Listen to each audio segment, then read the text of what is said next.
یہ بڑا تماشا چلا ہوا نسب پر تان کرنا اعتراض کا. آپ کے پاس کیا تحقیق ہے؟ اس پر ایک بات کہنا چاہتا ہوں، صرف ایک بات. جو کہہ دے نا میں سید ہوں مان لو، اگر وہ جھوٹا ہے تو حضور کی شفاعت سے خود ہی محروم رہے گا، جہنم کا کتا خود ہی بنے گا. آپ اپنی ذمہ داری پوری کر لیں، آپ کو تحقیق کرنے کی ضرورت نہیں. ہاں لیکن کوئی واقعی آپ کے سامنے ہی بناؤ، آپ کے پاس ثبوت موجود ہو، پھر اسے نہ مانو. اس سلسلے میں صرف ایک بات عرض کر کے بات پوری کرتا ہوں، دھیان سے سنیں. کچھ لوگ تو یہ بھی کہنے لگے کہ ہندوستان میں کوئی سید نہیں ہے. کچھ لوگ اتنے گندے جملے بھی اب آ گئے ہیں کہ ہندوستان میں غریب نواز کے سوا کوئی سید نہیں ہے. محبوب الہی پھر کون ہے؟ مخدوم اشرف جہانگیر سمنانی کون ہے؟ صابر کلیر کون ہے؟ آپ بتائیں تو صحیح. سرکار بختیار کاکی کون ہے؟ سرکار بندہ نواز گیسو دراز کون ہے؟ لیکن بات یاد رکھنا، جملہ تلخ ہو تو معاف کر دینا، اصل میں نبی کی آل کی توہین اور گستاخی وہی کرتے ہیں جن کی ماں نیک نہیں ہوتی.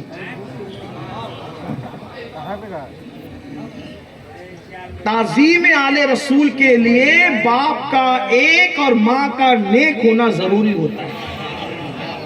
اگر سماعتوں میں بار نہ ہو تو ایک جملہ کہہ کے آگے بڑھ جاؤ، جو چندے سے پیدا ہوتے ہیں پھر وہ رسول اللہ کی آل کا حق نہیں مانتے. یہ بات یاد رکھنا، آل رسول کا حق وہی مانے گا جس کا خون میں حلال پن ہوگا. اور یاد رکھو یہ کتنا بلند کرتا انسان کو.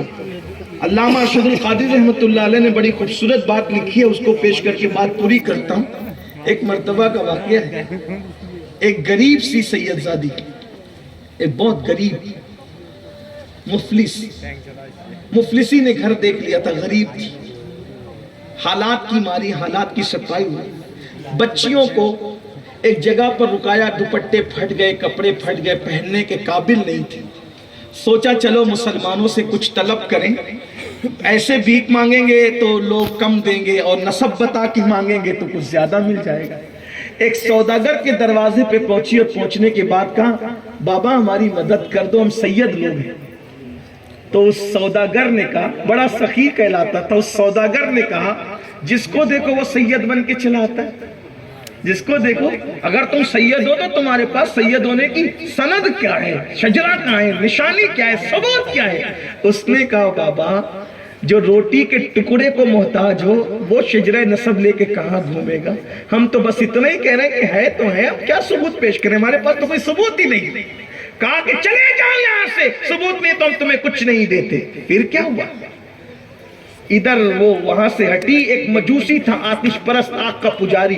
اس نے یہ منظر دیکھا، وہ وہاں پہنچی اور کہا میں مسلمانوں کے پیغمبر کی بیٹی ہوں، ان کی آل میں سے ہوں، میری مدد کر سکتے ہو؟ مجوسی تھا، آتش پرست تھا، آگ کا پجاری تھا، لیکن کہا اچھا محمد عربی کی شہزادی ہو، آپ میرے گھر میں آئے. یہ گھر میرا نہیں ہے آپ کا ہے، کیونکہ جس کے دروازے سے کوئی واپس نہ جاتا تھا، اگر آج اس کی شہزادی حالات کی ماری ہے تو میں دھکے نہ دوں گا.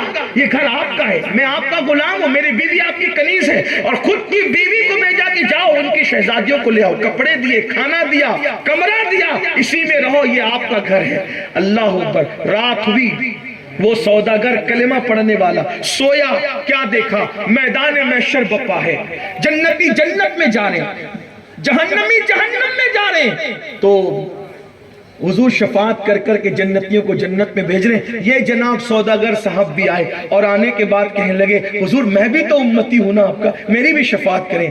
آقا فرماتے ہیں امتی ہے، تیرے پاس ثبوت کیا ہے؟ میرے امتی ہونے کا تیرے پاس ثبوت کیا کہ تو میرا امتی ہے؟ میری شہزادی حالات کی ماری آئی تھی تو تو اس سے ثبوت مانگ رہا تھا؟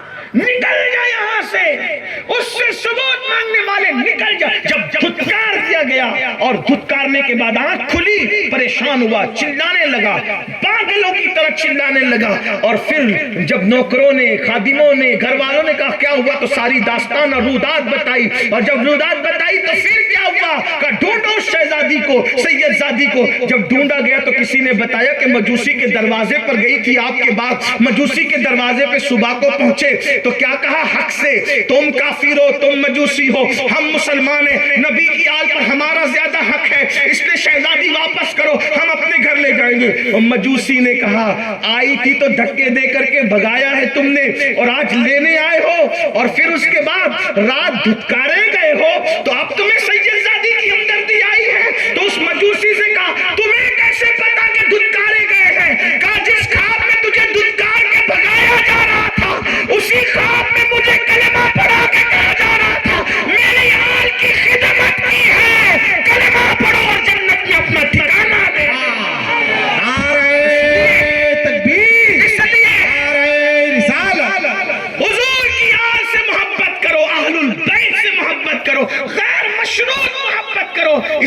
ساتھ اچھی طرح سے خیال کرو، قرآن کہتا ہے قُلْ لَا